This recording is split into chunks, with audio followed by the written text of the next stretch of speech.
Like, yeah, we're live. Shawn, holy Sh- moly. Sherry, welcome to the Hard Stuff is Okay debrief, everyone. Sherry and I just had a intense meeting for the first part on Growth Day. A very, very sweet person.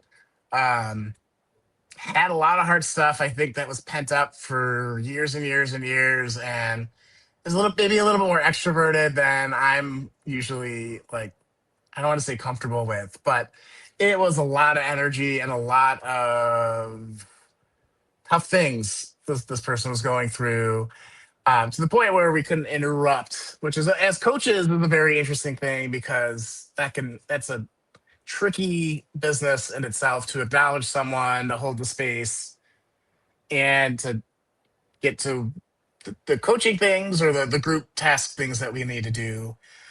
So Sherry and I started this group years ago over the book Bittersweet from Susan Cain, talking about the hard things. And I think we're going to just start with, how do we handle and take care of ourselves after a emotional meeting where it's really intense? Yeah. Uh, What I'm going to add to that, Shawn, um, that, not only were we, coming from a group, and there are a lot of people in the world right now feeling a lot of hard stuff, right? And I don't think mhm. it's uncommon. Over the weekend, had encountered several other people, really there's a lot going on. And we were, we were laughing before we went live about, like, yeah, the hard stuff's okay, but it's also like, what happens when it's just like pummeling, whether it's pummeling Yeah. us or someone else is being pummeled and we're witnessing it. I think probably anyone listening to this might have this experience. Maybe not. I keep wondering, are there some people in the world who maybe aren't going through hard stuff? It seems like almost Mhm. everyone I know is.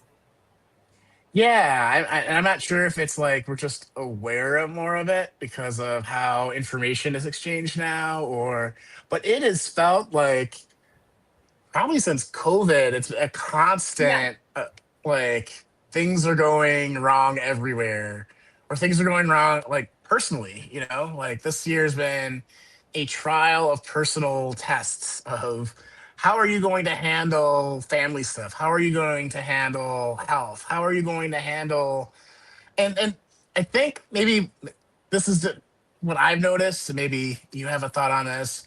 It's one thing if it's like one person getting pummeled, but like I had a friend have a house burned down, and now his wife might be getting laid off, and like he had a colleague get injured at work. Like it's just like everyone around me is also going through a constant series of these hard things where, like, one would be enough. Like, one would be great. Like, I think as coaches we train to handle those kind of episodic moments, but it's a different game when it's consistent. How are you thinking about through Yeah, that? I love that we're talking about this, because part of it, right, is like, I was just on the phone for a long time with a friend this morning. Transparency, I was bawling my eyes out, right? Like, so many things, so many losses. And one of the things that we kept coming back to is, this is what is. Like, no matter Hmm. how much, like, so when we say the hard stuff is okay, it's kind of a funny name because it has to be okay, right? Because Hmm. what else is there? I mean, Right. there's just a lot of things that we, as humans, we don't have control over. We can control. We can look at how we respond to things. We can look at how we are with each other. We can look at how we Hmm. take care of ourselves.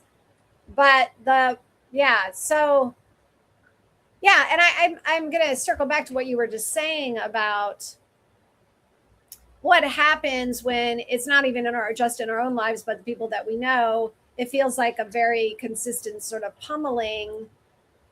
Maybe to me, Shawn, this is the first step.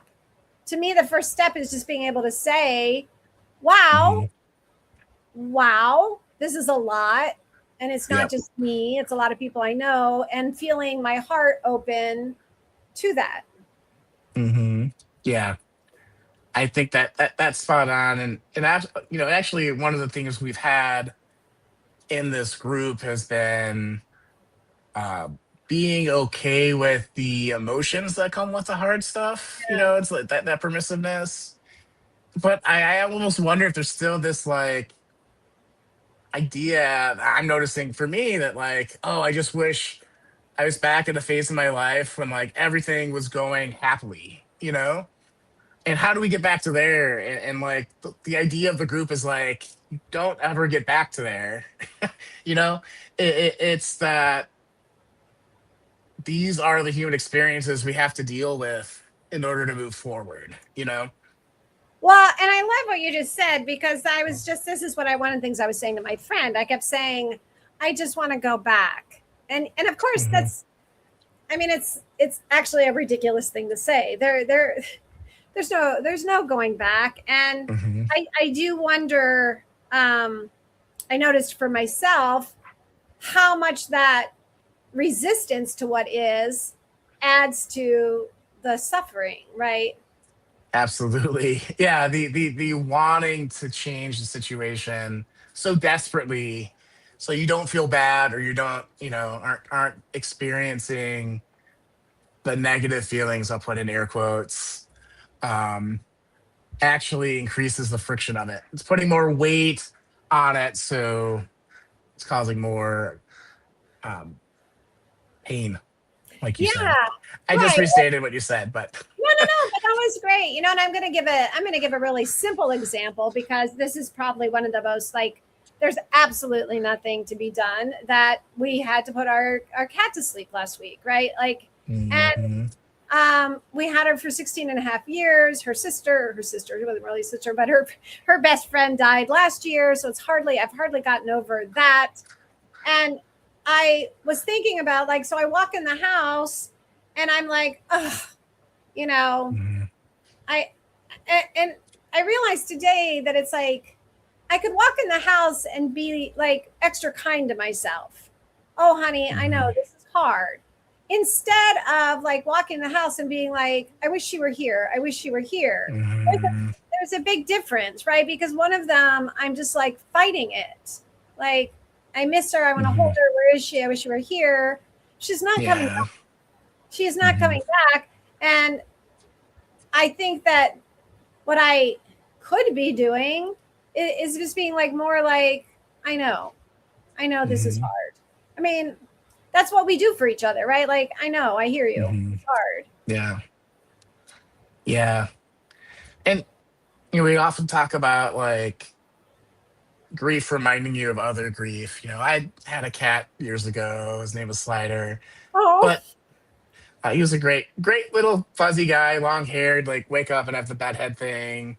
Um, but what I was struck with me, instead of feeling sad for him passing this time around, I remember that he would surprise me sometimes where I'd like fall asleep, without like a shirt on, and he'd like lick my armpits, which is the worst way to get woken up because the cat song is very rough. And like the split second of panic and confusion of like what is going on my body, and he's just like looking at me like, "Hey, what's up?" You know, I'm like, you know, I need like snuggle up. I just oh, remember of that like joyful moment, of like, these pets never really leave us too. He's gone, but I still guard my armpits at night. Like it's Sean, that is little the weirdo.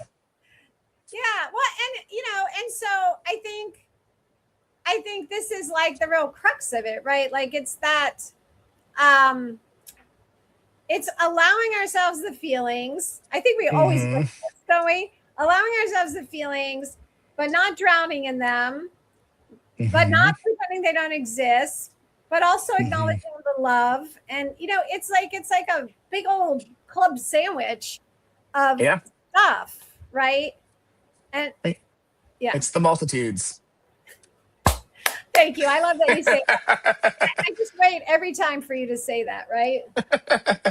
I kind of felt we were building up to that. So, um, Um, yeah, and I think it's tricky, right? It's really tricky because also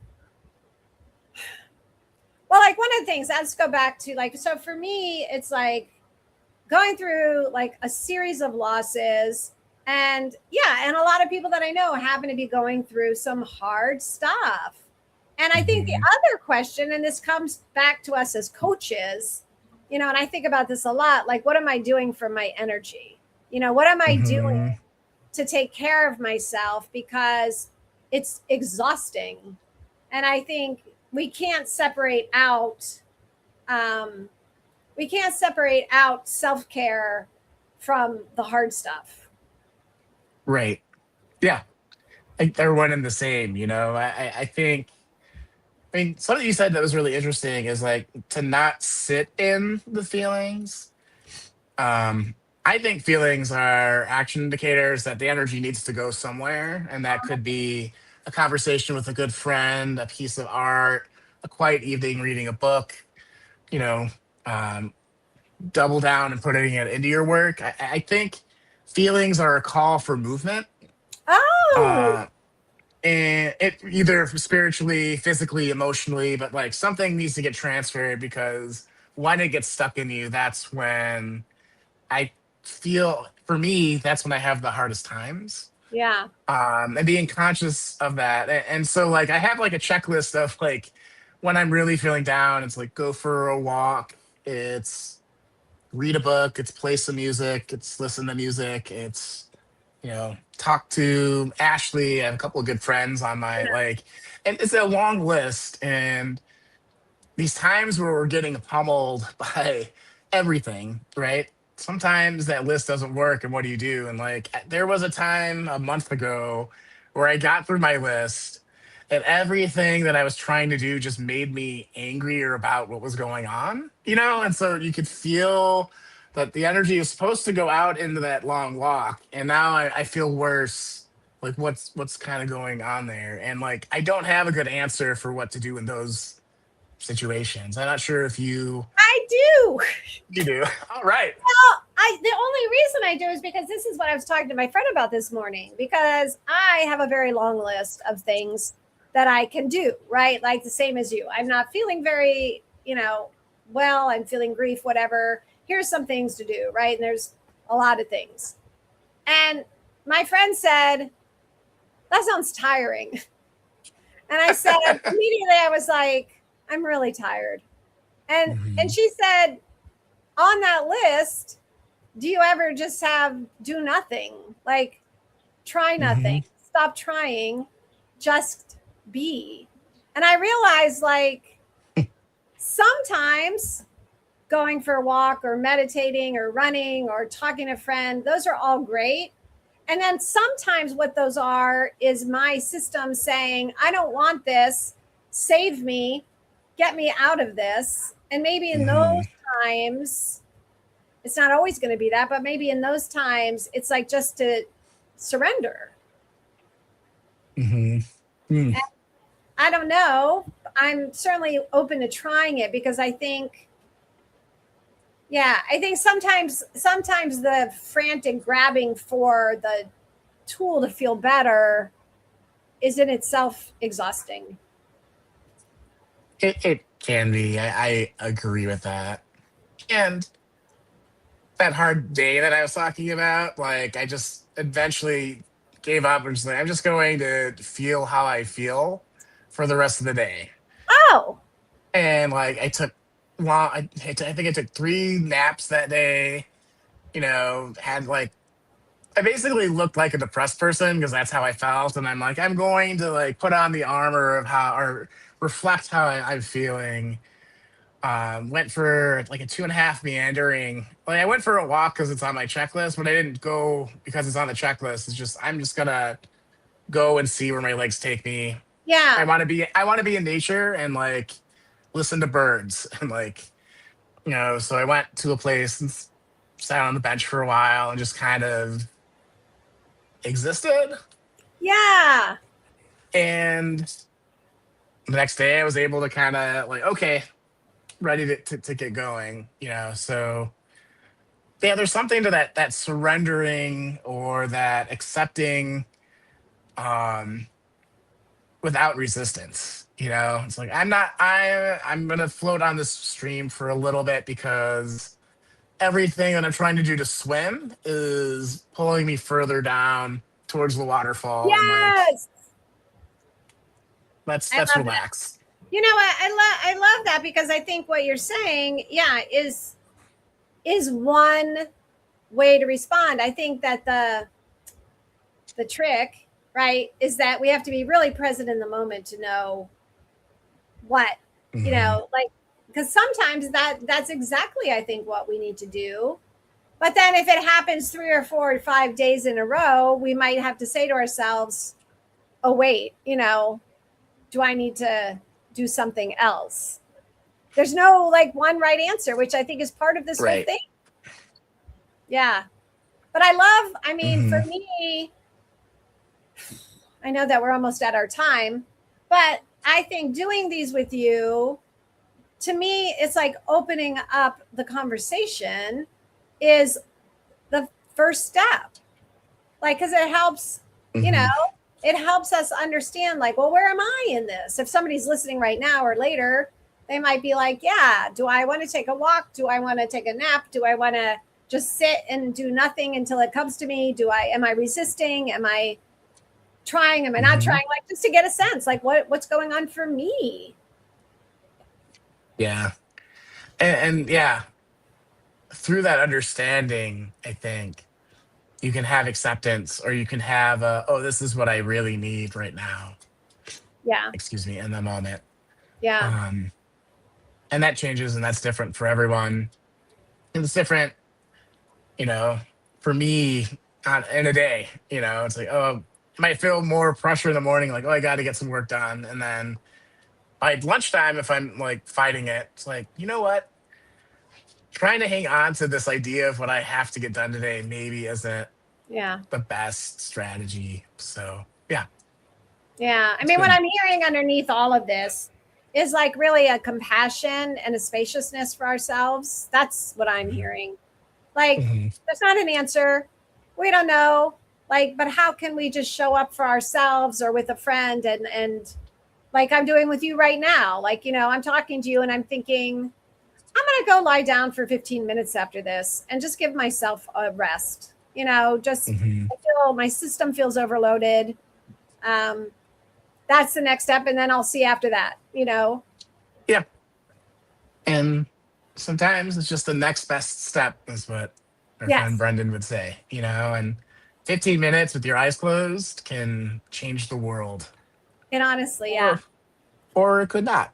But that's what makes living life fun. What are you going to do for yourself after we go? I have another call, Okay. and so I'm gonna go do that, and then yeah, I think I might get outside. Yeah. Ashley and I had a thing this morning that I think went well, and I'll say this codedly because I don't want to say it on the internet, but we'll know later this week, Sherry, and you know what that Okay. means. So Awesome. um, about next steps. So yeah, Awesome. All right. Shawn, thank you so much. Um, Talking to you always, like it always lifts my energy. It's great to have friends. Thank you. likewise, likewise. So I appreciate you so much, Sherry. My heart's with you with the kitty. You know, and if you feel too sad, just imagine a cat licking my I armpit know. and me jumping awake because it's hilarious. And weird. Like, I I don't love recommend you have that experience, but if at my expense. Oh my gosh, I love that. Thank you. Thank you, and anyone who's listening now, who listens later. Be good to yourself, be kind to yourself, and always remember to ask for help if you need it. Yeah, we're here. Thank you, Shawn. Thanks, See you, Sherry. see you next time. You got it. Yay.